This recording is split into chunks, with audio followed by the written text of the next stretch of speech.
بسم اللہ الرحمن الرحیم۔ السلام علیکم۔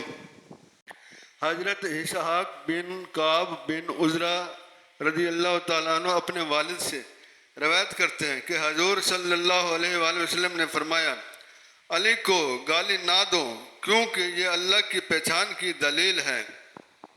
حضرت عبداللہ بن مسعود رضی اللہ تعالیٰ عنہ فرماتے ہیں کہ حضور صلی اللہ علیہ وآلہ وسلم نے 10 باتوں سے منع کیا: بالوں کو کالا رنگ لگانے سے، سفید بال اکھیڑنے سے اور زرد رنگ سے تہمت لٹکانے سے، ناجائز کلمات کے تعویذ باندھنے سے، سونے کی انگوٹھی پہننے سے، ریشم پہننے سے، زنا کرنے سے، بچہ کو ضائع کرنے سے۔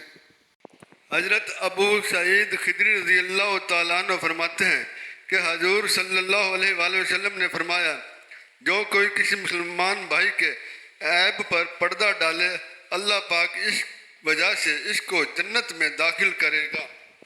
حضرت ابن عمر رضی اللہ تعالیٰ عنہ فرماتے ہیں کہ حضور صلی اللہ علیہ وآلہ وسلم نے فرمایا، لا الہ الا اللہ محمد الرسول اللہ پڑھنے والے کے لیے مرتے وقت اور قبر میں وحشت نہ ہوگی۔